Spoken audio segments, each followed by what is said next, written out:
A man walked into a high-end shoe store, worn jacket, scuffed work boots, the quiet bearing of someone used to hard labor. He asked to see a pair of leather dress shoes. The saleswoman looked him over slowly, and a small smile crossed her face, the kind that wasn't meant to be kind. Her colleague caught the look and glanced away. The man said nothing. He just stood there, completely still, calm, in a way that made no sense for the moment. Then the back door opened, and a voice said quietly, "Sir, it's an honor." The store was the kind of place that made people aware of themselves the moment they stepped inside. The lighting was warm, but precise, angled to catch the shine of leather and the clean lines of display shelves. Every shoe sat elevated on its own platform, tagged with a small white card, bearing a price that wasn't meant to be read quickly. The carpet was thick underfoot, and the air carried a faint scent, leather wood polish, something expensive that had no name. Nathan Cole walked in just after 2 in the afternoon on a Tuesday. He wore a dark work jacket, the kind that had been through enough seasons that the elbows had started to lose their shape. His boots were steel-toed and scuffed at the toe cap, the laces replaced at some point, with a thicker pair in a slightly different shade.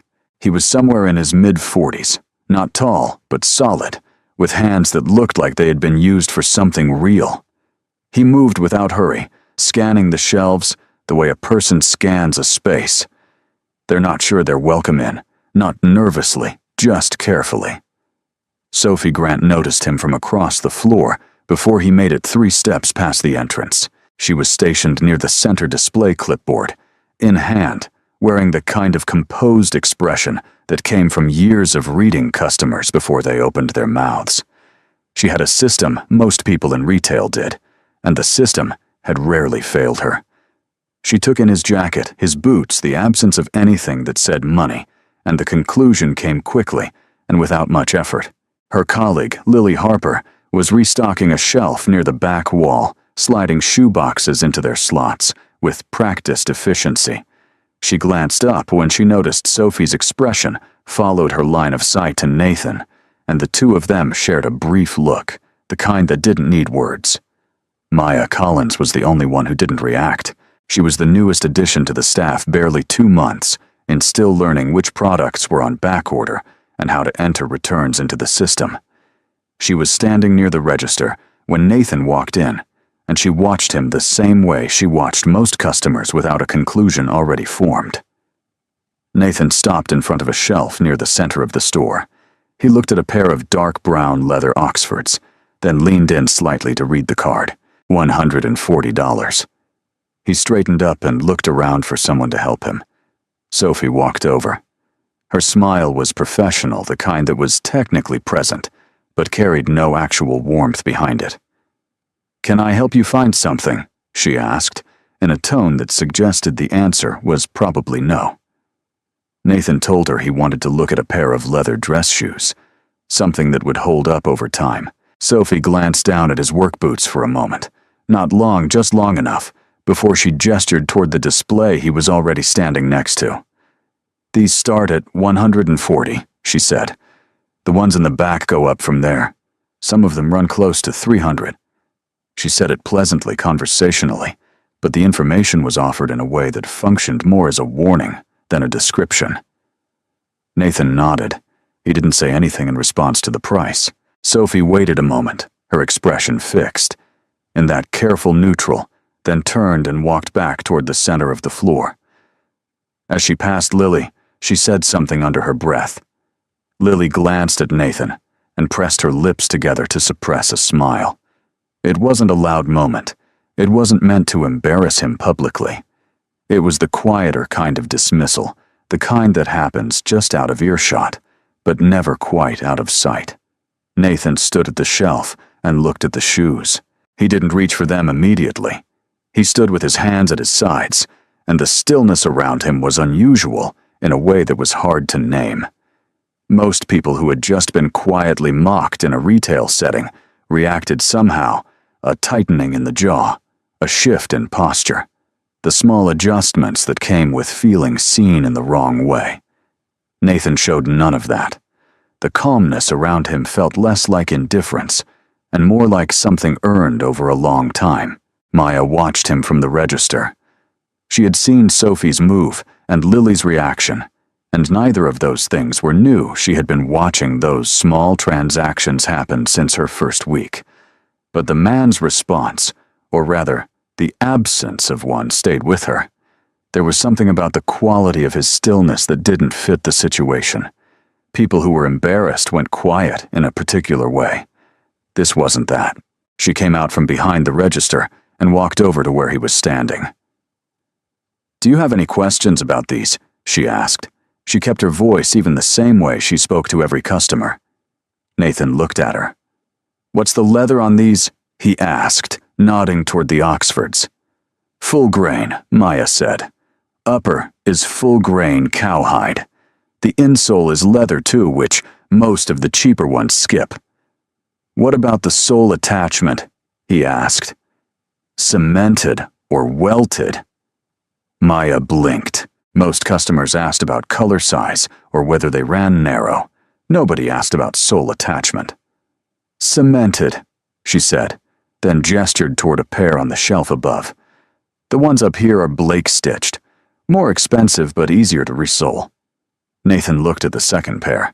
He picked it up, turned it over, ran his thumb along the welt line. He held it in a way that suggested he was actually reading the shoe, checking the construction, the weight, the flexibility of the sole, rather than simply holding it. "How does it wear on hard floors?" he asked. "Concrete mostly. I'm on my feet most of the day." Maya considered the question. It was a practical question, the kind that came from someone who needed the shoes to actually work, rather than simply look correct. "The leather sole on those will wear faster on concrete," she said honestly. "If you're on concrete most of the day, you'd probably want a rubber-soled option. Holds up better and gives you more traction."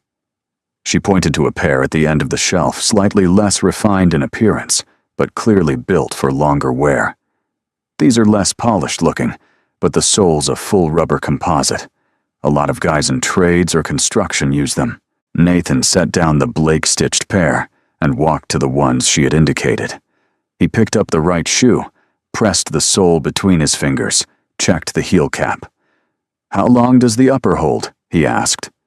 "If you condition it every few months, a long time," Maya said.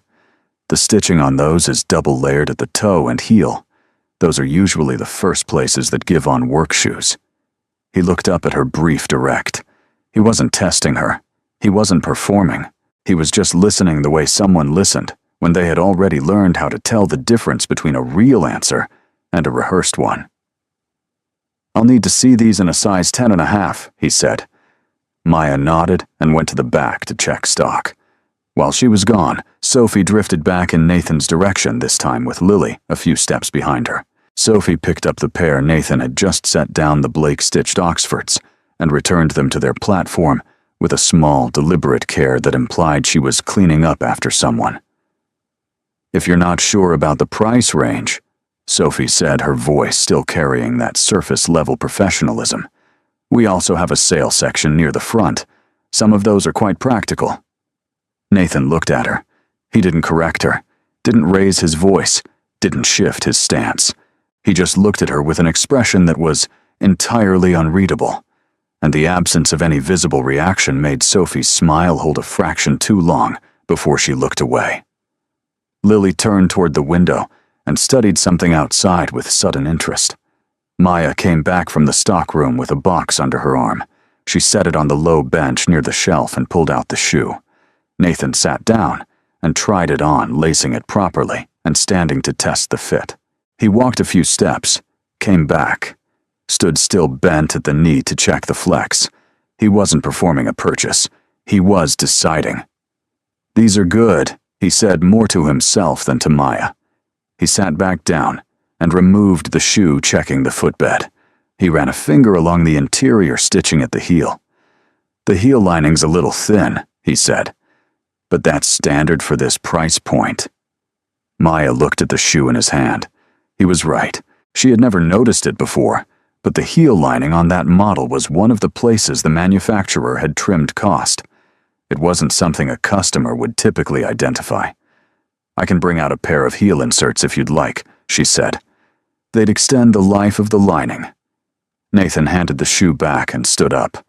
He was quiet for a moment, looking at the shelf in front of him, and Maya found herself genuinely uncertain about what was going to happen next.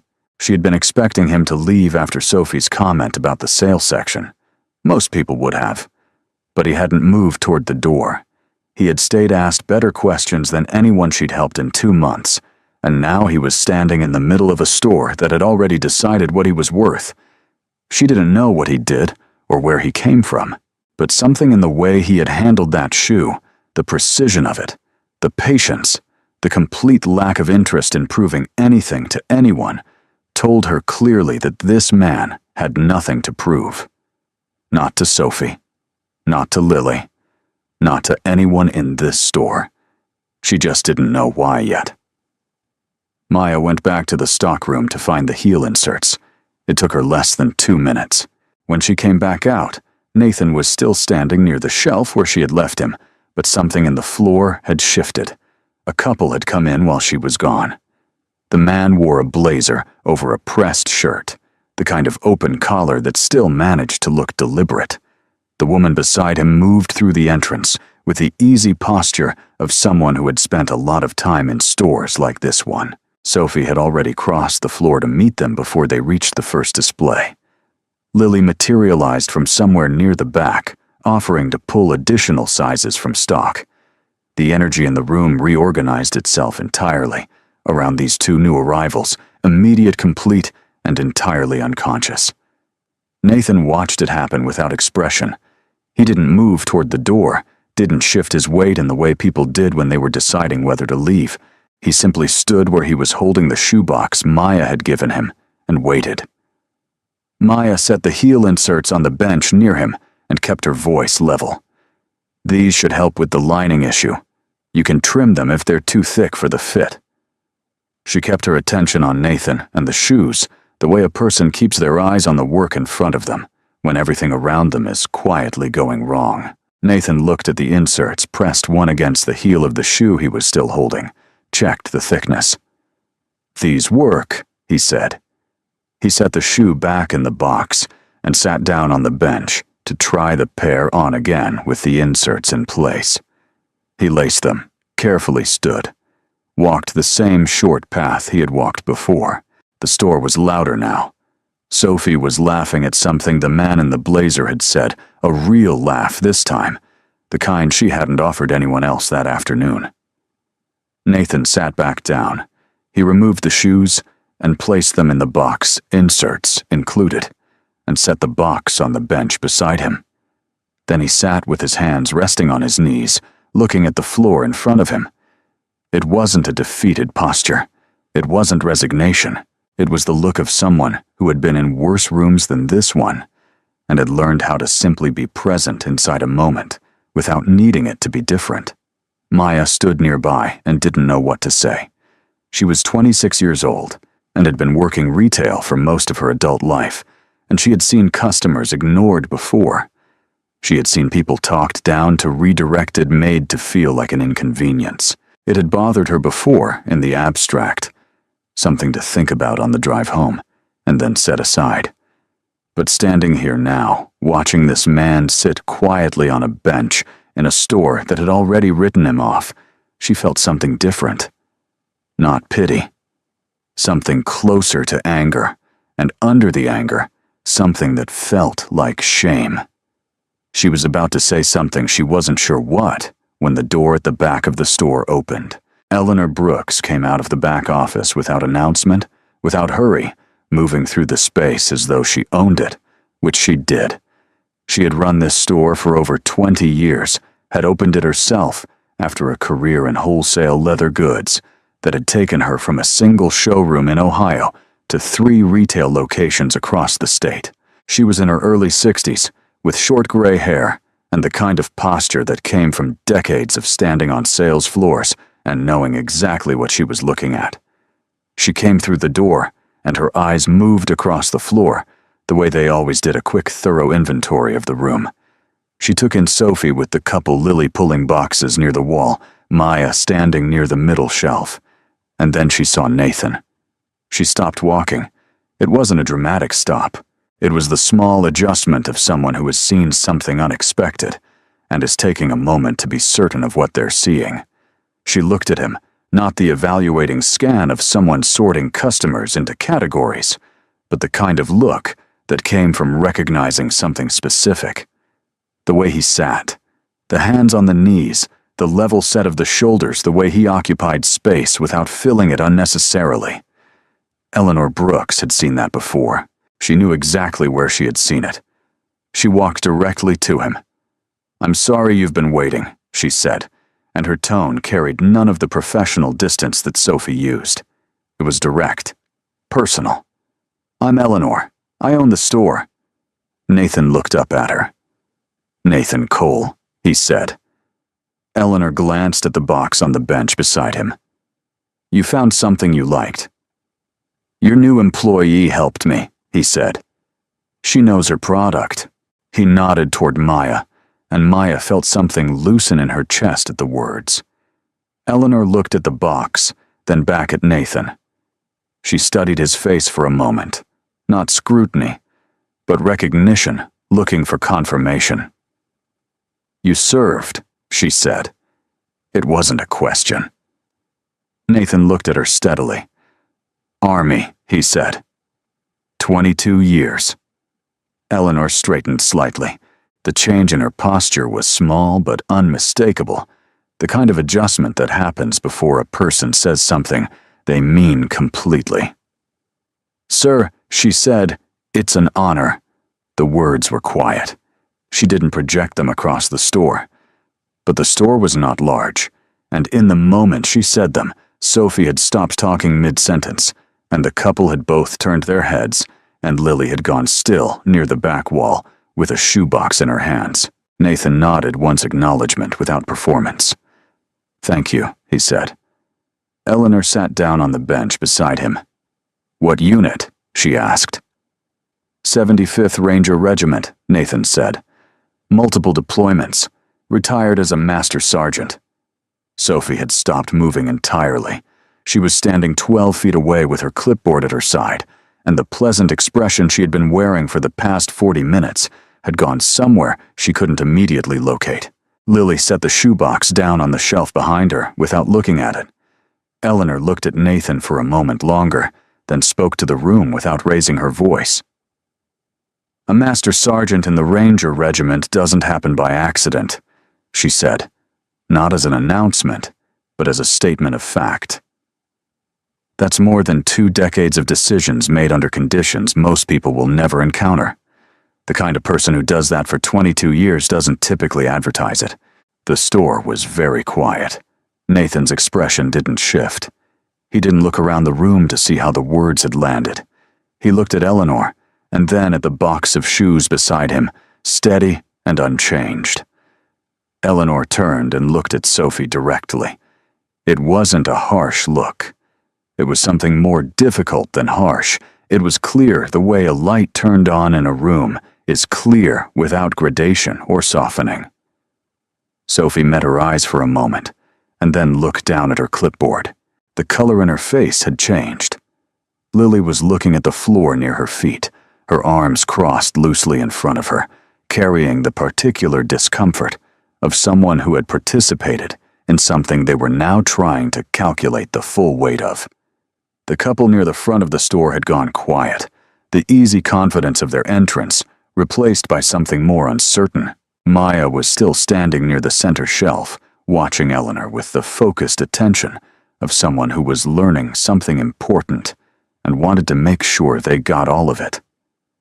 Eleanor turned back to Nathan and spoke in a voice low enough that it was meant primarily for him. "I want you to know that what happened when you walked in here is not how this store operates. I'm sorry it happened." Nathan looked at her.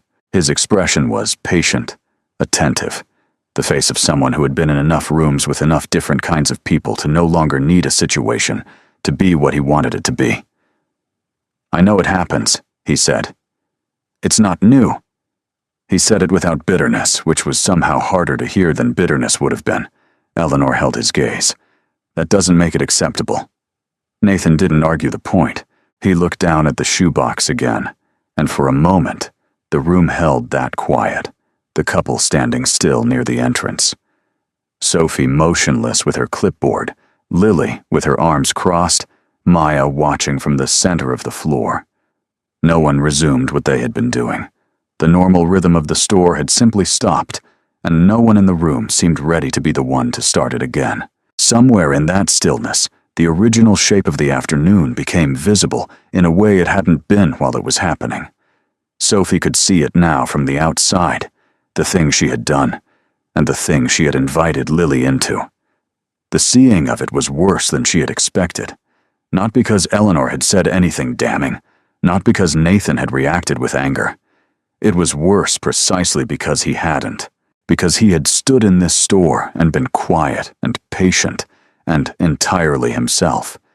And the contrast between how he had been treated and what he actually was had not required anyone to explain it. It had simply become apparent the way certain things became apparent only after it was too late to have handled them differently. Sophie opened her mouth and then closed it. The apology was close to the surface, but the right shape for it hadn't come yet. The couple near the entrance exchanged a glance. The man in the blazer seemed to have lost interest in the shoes he had come in to buy. Nathan sat on the bench in the middle of all of it, unhurried, holding himself with that same quality of patience, the kind that had nothing to prove and needed nothing from the room around him. And the room had reorganized itself around it this time, not unconsciously, but with the full uncomfortable weight of understanding. Eleanor was the one who moved first. She stood up from the bench and walked to the register counter, where a notepad sat beside the terminal. She wrote something on it, tore the sheet off, and came back. She held it out to Nathan, not a receipt, not a form, a number. "That's my direct line," she said. "If anything with those shoes isn't right, you call me. Not the store number, that one." Nathan looked at the paper, folded it once, and put it in the chest pocket of his jacket. He simply put it away and looked at her. Eleanor sat back down. "I want to ask you something and you don't have to answer it." She kept her voice low, directed at him, and no one else. "When Sophie said what she said earlier, about the sale section, why didn't you leave?" Nathan looked at the shelf across from him for a moment. "I came in to buy shoes," he said. "That didn't change." There was no edge in his voice, no underlining of the point. He said it the way a person stated a simple fact about a simple situation, and the simplicity of it was what made it land so heavily in the room. Eleanor nodded. She understood what he was saying, and what was underneath it, that the decision to stay, or leave, had never been about Sophie, had never required Nathan to factor Sophie's behavior into the equation at all. He had come in for something he needed. He had found someone who helped him find it. The rest of it, the looks, the comments, the way the room had reorganized itself around the couple in the blazer, none of it had been his problem to solve. "You needed a good pair of work shoes," Eleanor said. "That's all," Nathan said. The words sat in the air for a moment, and Sophie, standing 12 feet away, heard them with the specific clarity of something she hadn't expected to hear out loud. The discomfort had been building since the moment Eleanor said the word honor, and Nathan's answer had tipped something over inside her that she couldn't set back upright. She walked toward the bench. She did it before she had finished deciding to which was the only reason she was able to do it at all. She stopped a few feet away from Nathan, and when he looked up at her, the pleasant professional expression she had worn all afternoon was entirely gone. What was left on her face was simpler and less comfortable than that. "I owe you an apology," Sophie said. She kept her voice steady but didn't try to make it easy on herself. "What I said about the sales section that was wrong, the way I treated you when you walked in was wrong. I made an assumption I had no right to make, and I'm sorry." She didn't add anything to it. She didn't explain the assumption or follow the apology with anything designed to soften what it was admitting. She said it plainly and then stood still and waited. Nathan looked at her for a moment. "I appreciate that," he said. He meant it. The words carried no performance of magnanimity. He received the apology the way he had received everything else that afternoon, directly without embellishment. Sophie nodded once and stepped back. She went to stand near the register, not reaching for her clipboard, not resuming the smooth, professional motion of her afternoon. She stood still and let the weight of the last hour settle around her the way it needed to. Lily had been watching from near the back wall the entire time. She hadn't moved in several minutes, and she hadn't spoken since Eleanor had come out of the office. She had always told herself that she didn't have a mean streak, that the small, quiet transactions she participated in, the glances and the half-smiles, and the steering of certain customers toward the sale rack, were harmless, were just the way things worked. Standing here now, she couldn't hold on to that. The man on the bench had not been a category. He had been a person with 22 years of decisions behind him, and she had caught Sophie's look and smiled. Lily didn't say anything. She wasn't ready to yet, and she knew that walking over to deliver an apology she hadn't fully arrived at would be worse than not saying anything at all. But she uncrossed her arms and let them fall to her sides, and she looked at Nathan with the kind of directness that cost something, and she held it long enough that it meant something, even if it was not yet enough. Eleanor turned back to Nathan and picked up the shoebox from the bench beside him. "Let me take you to the register," she said. Not a question. She stood and held the box and waited, and there was something in the gesture the store owner carrying the box herself, walking the customer to the counter personally, that was both a corrective and a statement. This is how it should have been from the start. Nathan stood up. He adjusted his jacket and followed Eleanor toward the register counter. As he walked past the center display where the couple in the blazer was still standing, the man stepped slightly aside. Not obviously, not with any declaration, but with the particular kind of deference that people offer when they have understood something they hadn't understood before. The woman beside him watched Nathan as he passed, her expression quiet and unreadable, the look of someone recalibrating. Eleanor set the box on the counter and began entering the sale. She did it herself, didn't hand it off to anyone, worked through the transaction with the focus of someone for whom this specific task at this specific moment mattered in a way that went beyond the exchange of goods for money. She included the heel inserts without being asked, tagged them at no additional charge. She put the box in a bag and folded the top over, once precisely the way she had been folding bags in this store for over 20 years. Nathan paid in cash. He counted it out without hesitation, the amount exact, no searching through pockets, no calculation needed. He set the bills on the counter, and Eleanor completed the transaction and handed him the bag. "Thank you for your service," Eleanor said. She had said versions of this phrase before, and sometimes it came out as the thing people said when they didn't know what else to say. This time, it came out as what it actually was, a statement of genuine weight, offered by someone who understood enough to mean it fully. Nathan took the bag. "Thank you for the shoes," he said. It was a small thing to say, and it was also exactly the right thing to say.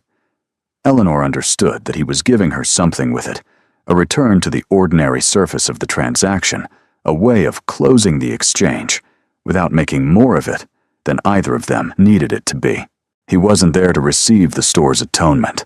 He had come in for a pair of shoes, and he was leaving with a pair of shoes, and the rest of it belonged to the people who were staying. He picked up the bag, nodded once to Eleanor, and walked toward the door. He passed the same display shelves he had stopped at when he first walked in, and he didn't look at them. He pushed the door open and stepped out into the afternoon light, and the door swung closed behind him. The store was quiet for a moment, in the way a room is quiet after someone leaves it. Not empty, but changed. The couple near the center display exchanged a look, and the man set down the shoe he had been holding. They moved toward the exit without making a purchase, the woman offering Eleanor a brief nod as they passed, and then they were gone too. The room held only the four women, Eleanor, Sophie, Lily, and Maya, and the particular quality of silence that follows something that cannot be undone. Eleanor stood behind the counter, not moving, looking at the door. She had opened this store 23 years ago with a specific idea about what it would be, not just a place that sold quality products, but a place where the experience of walking through the door meant something. She had built a reputation, trained her staff, earned her reviews, and she had let it become something smaller than that, without noticing. She had let the quiet calibrations of worth and likelihood become part of how the floor operated, invisible, unchallenged, easy to manage because nobody had ever named it out loud. Nathan Cole had walked through her door and asked for a pair of shoes, and her store had shown him its actual values before she had walked into the room. That was the part she couldn't undo, and she didn't try to make it smaller than it was. She would think about what to change, how her staff was trained, what she paid attention to when she walked the floor. Those things were fixable. The moment at the door was not. Maya was still standing near the center shelf, thinking about the moment Nathan had picked up the shoe and turned it over in his hands. The precision of it, the knowledge behind it, the complete absence of any need to perform that knowledge for an audience. She had spent the afternoon getting an answer to a question she hadn't known how to ask, and the answer was more than she had known how to look for. Sophie was at the register straightening the counter in the small, deliberate way people straighten things when they need something to do with their hands. She wasn't avoiding the room. She was still in it, present in a way that was less comfortable, but more honest than the ease she had carried through the morning. The apology she had given Nathan had cost her something, and she was sitting with the cost without trying to offset it. She didn't know yet where it would lead, but she knew the old way of moving through the floor, the quick assessments, the practiced redirections, the way of deciding in 4 seconds what a person was worth had run out on her this afternoon in a way she couldn't reverse. The next time someone walked through the door in a worn jacket and work boots and asked to see a pair of leather shoes, she would walk over to them first. She would ask what they needed. She would listen to the answer. Outside, the afternoon had gone on the way afternoons did. The parking lot was half full, the sky the flat white gray of a midweek Tuesday in late autumn. Nathan Cole crossed the lot with his bag and got into a truck that was older, but well-maintained, the kind that had been kept up because it worked, not because it looked like anything in particular. He set the bag on the passenger seat, started the engine, and pulled out of the lot without looking back at the store. He had what he came for. That was enough.